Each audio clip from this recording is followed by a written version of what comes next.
Hello सैंग्रियल्स, welcome back आपके अपने channel में जहां आपको मिलता है खूब सारा मोटिवेशन और फाइनेंशियल नॉलेज भी। हमारी last video 6 ways to save your tax में काफी लोगों ने कमेंट करके हमें एनपीएस यानी नेशनल पेंशन सिस्टम पे डिटेल में वीडियो बनाने के लिए बोला। इसलिए आज हम बात करने वाले हैं एनपीएस क्या है, एनपीएस में कौन कौन इन्वेस्ट कर सकता है, इसके टैक्स बेनिफिट क्या है, एनपीएस में रिटर्न क्या है और भी बहुत सारी डिटेल। तो अगर आप हमारे चैनल पे नए हैं तो हमारे चैनल को सब्सक्राइब करना ना भूलें। तो sit back and relax and चलिए स्टार्ट करते हैं ये एनपीएस की जर्नी। बने रहिए मेरे साथ यानी मणिकांत के साथ वीडियो के अंत तक।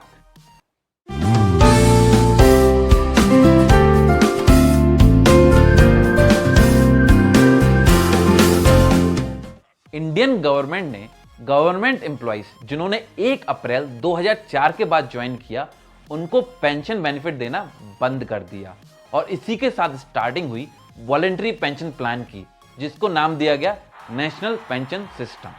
ये इनिशियली केवल गवर्नमेंट एम्प्लॉइज के लिए था, लेकिन 2009 में इसे हर सिटीजन के लिए ओपन कर दिया गया। अगर आपकी एज 18 से 65 के बीच में है और आप गवर्नमेंट या प्राइवेट एम्प्लॉय हैं, इवन आप सेल्फ एम्प्लॉयड या बिजनेसमैन हैं, तब भी आप नेशनल पेंशन सिस्टम में इन्वेस्ट कर सकते हैं। हर किसी का अपना ड्रीम रिटायरमेंट प्लान होता है कि वो आराम से अपनी जिंदगी जी सके, अपने फैमिली के साथ टाइम स्पेंड कर सके, घूमे फिरे और अपने सारे मेडिकल एक्सपेंसेस भी इजीली बेयर कर सके। लेकिन ये तभी मुमकिन है जब आपने अपनी रिटायरमेंट की प्लानिंग सही से की हो। अदरवाइज आप अपने आसपास काफी ऐसे लोगों को देखेंगे जो रिटायरमेंट के बाद भी काम कर रहे हैं और उनके पास कोई प्रॉपर गवर्नमेंट सपोर्ट भी नहीं है। इसलिए अपने रिटायरमेंट की प्लानिंग के लिए नेशनल पेंशन सिस्टम सबसे बेस्ट ऑप्शन है। अब आपको ये तो समझ में आ गया एनपीएस क्या है और आपको एनपीएस में क्यों इन्वेस्ट करना चाहिए।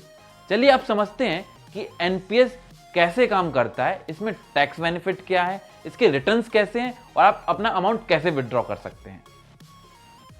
एनपीएस एक रिटायरमेंट गवर्नमेंट स्कीम है और इसको PFRDA pension fund regulatory and development authority of India regulate करती है।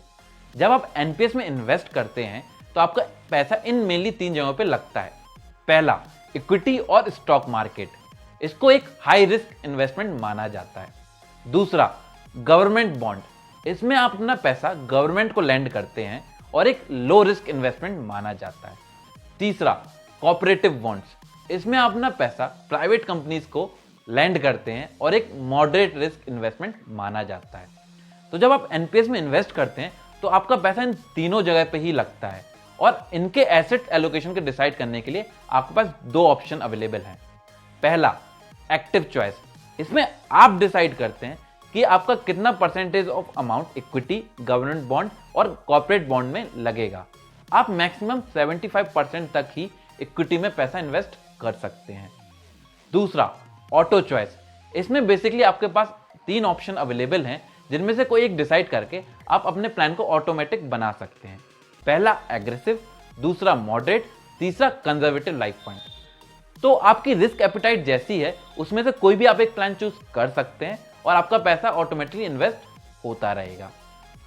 अब बात करते हैं टैक्स बेनिफिट की। एनपीएस में इन्वेस्ट करने पे आपको बहुत सारे टैक्स बेनिफिट मिलते हैं।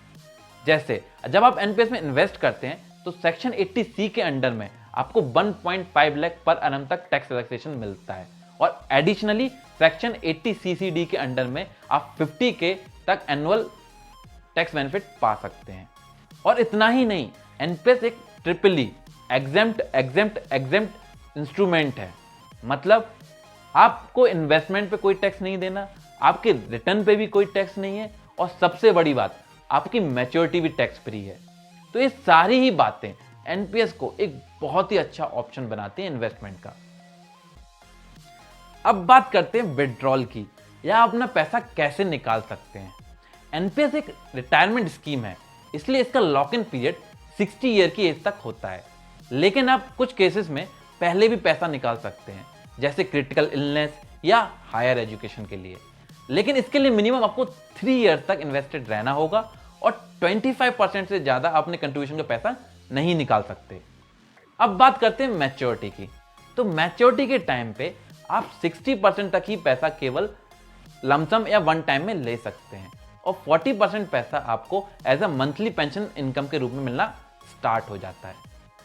ये बात हमेशा याद रखिए कि एनपीएस का लॉक इन पीरियड काफी बड़ा होता है, तो इसके रिटर्न भी काफी ज्यादा होंगे बिकॉज पावर ऑफ कंपाउंडिंग यहां पर काफी बड़ा रोल प्ले करेगा।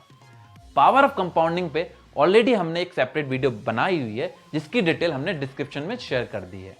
तो देर किस बात की है, आज ही अपना टायर 1 अकाउंट ओपन करके एनपीएस में इन्वेस्ट करना स्टार्ट करें।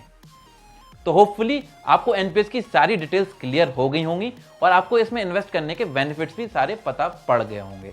तो अगर आपको वीडियो अच्छी लगी तो अपने दोस्तों और कलीग्स के साथ शेयर करना ना भूलें और कोई भी कमेंट या क्वेश्चन हो तो हमें जरूर बताएं। तब तक के लिए keep learning, keep working, keep rocking.